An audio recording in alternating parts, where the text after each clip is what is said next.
Kita tahu bahwa ketika Allah Subhanahu wa Ta'ala menciptakan Adam dan juga Hawa di sorga, Allah Subhanahu wa Ta'ala pertama menciptakan Adam terlebih dahulu dan diambil dari berbagai macam jenis tanah dan juga berbagai macam warna dari warna-warna tanah, sehingga manusia yang lahir dari keturunan Adam akan mengikuti sifat-sifat tanah. Ma'asyiral muslimin yang dimuliakan Allah Azza wa Jalla, bahkan dikisahkan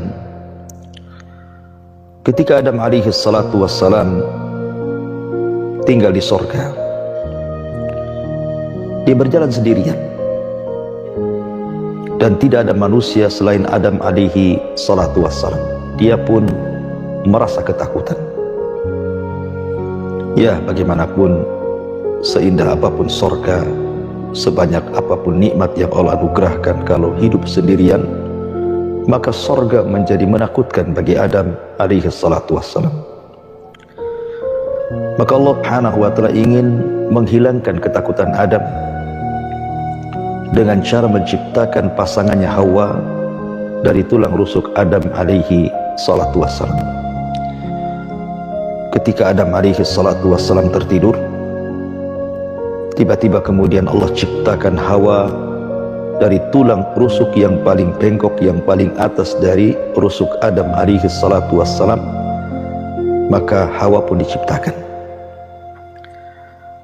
Hikmah kenapa Hawa diciptakan saat Adam alaihi salatu wassalam tertidur, tentu adalah supaya Adam tidak merasa sakit. Sebab kalau seandainya Hawa diciptakan saat Adam sedang terbangun, kemudian Adam merasakan sakit, tentu Adam akan benci kepada Hawa. Padahal tujuan Allah Subhanahu wa Ta'ala menciptakan Hawa itu untuk memberikan ketenangan. Jadi ketika Adam alaihi salatu wassalam terbangun, rupanya ada perempuan di sampingnya. Maka para malaikat kemudian melihat bagaimana Allah Subhanahu wa Ta'ala menciptakan Hawa di samping Adam. Maka Adam alaihi salatu wassalam ditanya oleh para malaikat, "Masmuha ya Adam?" Siapa wanita itu wahai Adam? Maka Adam alaihi salatu wassalam mengatakan, "Hawa, dia adalah Hawa." Kemudian malaikat bertanya lagi, "Lima sumiyat Hawa?" Kenapa dia diberi nama Hawa? Kemudian Adam mengatakan, "Li'annaha khuliqat min hayyin." Kan Hawa diciptakan dari makhluk yang hidup. Karena Adam itu sudah hidup, diambil tulang rusuknya, kemudian terciptalah Hawa. Ma'asyiral muslimin yang dimuliakan Allah Azza wa Jalla, kemudian Allah Subhanahu wa Ta'ala berfirman kepada Adam, "Ya Adam, uskun anta wa zaujukal jannah." Wahai Adam, masuklah kau ke dalam sorga. Artinya rasakan ketenangan engkau dan juga istrimu di sorga. Dari sini Allah Subhanahu wa Ta'ala berfirman di dalam Al-Quran, "Wa min ayatihi an khalaqa lakum min anfusikum azwaja litaskunu ilaiha wa ja'ala bainakum mawaddata wa rahmah inna fi dzalika laayatin liqaumin yatafakkarun." Sesungguhnya dari tanda-tanda kuasa Allah Subhanahu wa Ta'ala, Allah jadikan di antara kalian berpasang-pasangan. Untuk apa? Litaskun, agar kalian merasa tenang dengan pasangannya masing-masing.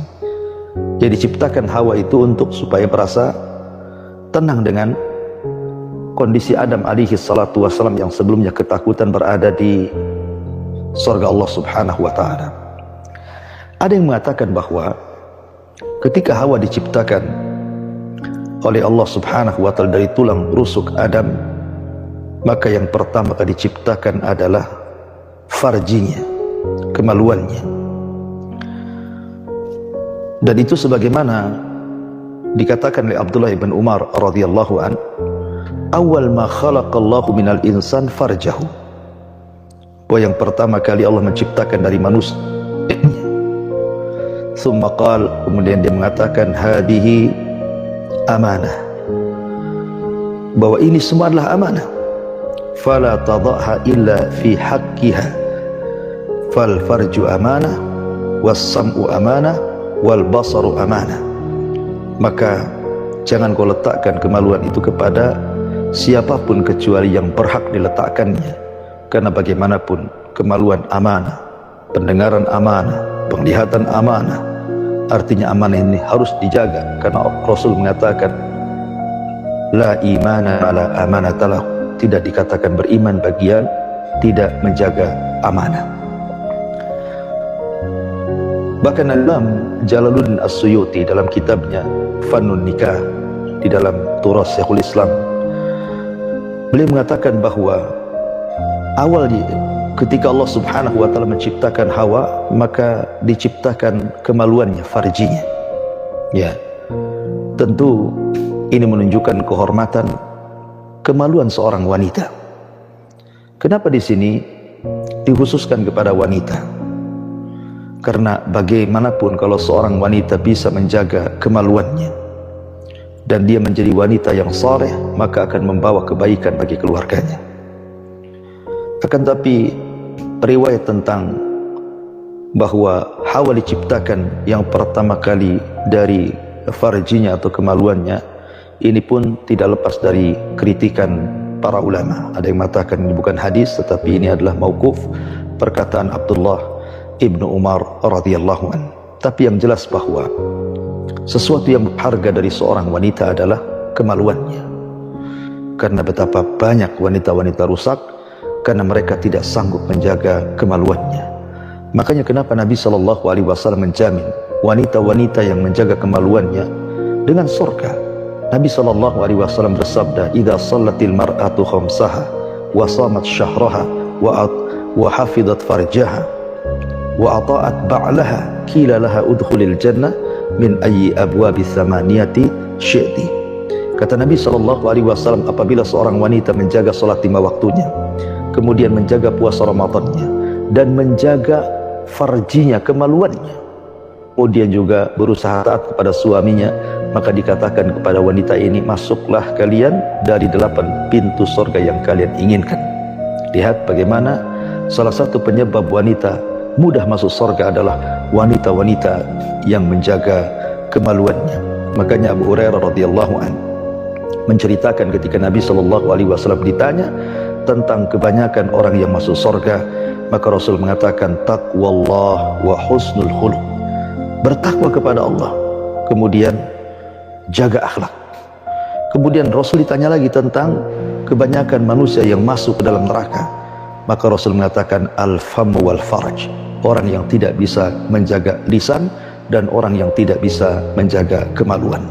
Makanya kenapa Allah Subhanahu wa taala mengatakan wa kullil mu'minati yaghdudna min absarihinna wa yahfadna furujahun. Wahai Muhammad, katakan kepada wanita-wanita muslimah, kepada wanita-wanita mukminah, agar mereka menundukkan pandangan-pandangan mereka dan berusaha untuk menjaga kemaluannya. Bahkan Nabi SAW mengatakan idmanu li sittan min anfusikum adman lakumul jannah. Kata Nabi SAW, jaga kepadaku, jagalah kalian dari 6 perkara, maka aku jamin kalian akan masuk surga. Maka Nabi SAW salah satu dari 6 perkara itu mengatakan ihfidhu furujakum, jagalah kemaluan kalian, jangan kemudian diletakkan kecuali kepada yang berhak diletakkannya. Ma'asyiral muslimin yang dimuliakan Allah Subhanahu wa taala. Oleh karena itulah maka apabila seorang wanita sudah menikah dengan pasangannya, sudah menjadi jodohnya, maka seorang laki-laki tidak boleh menggauli wanita tersebut dari duburnya, karena dia tidak menjaga amanah kemaluannya. Dari sinilah maka Nabi SAW sampai melaknat orang-orang yang mereka tidak bisa menjaga hubungannya dengan dengan istrinya dengan cara menggauli dari duburnya. Kata Nabi SAW, mal'unun man ata imra'atan fi duburiha. Dilaknat laki-laki yang mendatangi istrinya dari duburnya. Ya. Bahkan Nabi SAW mengatakan, man ata haidan aw imra'atan fi duburiha aw kahinan faqad kafara bima unzila ala Muhammadin sallallahu alaihi wasallam. Barang siapa yang mendatangi wanita sedang haid, barang siapa yang mendatangi wanita dari duburnya, barang siapa yang mendatangi dukun, maka dia telah kufur dengan syariat yang diturunkan kepada Muhammad sallallahu alaihi wasallam. Lihat bagaimana Allah atau Rasulullah menyebut satu nafas antara orang yang datang ke dukun dengan orang yang mendatangi istrinya dari lubang duburnya, naudzubillah. Karena bagaimanapun, saya ulangi dari awal bahwa Allah subhanahu wa ta'ala sangat memuliakan farji seorang wanita. Dari situlah lahir orang-orang mulia, dari situlah lahir manusia. Adapun lubang dubur itu bukan tempat kelahiran manusia, bahkan itu tempat kotoran dan najis. Bahkan sebab itulah kaum Lut diadab oleh Allah subhanahu wa ta'ala. Bahkan banyak penyakit yang terjalar dari lubang dubur. Makanya kenapa Islam sangat membenci. Bahkan di zaman dulu, ya di zaman dulu, orang-orang Yahudi saja, mereka menganggap bahwa walaupun seandainya seseorang melakukan hubungan betul lewat kubulnya, betul lewat kemaluannya, tapi dari arah duburnya, orang-orang Yahudi sangat membencinya. Bahkan mereka punya keyakinan bahwa orang yang mendatangi istrinya lewat jalur dari belakang tapi tetap kubulnya, nanti anaknya itu akan menjadi anak yang cacat.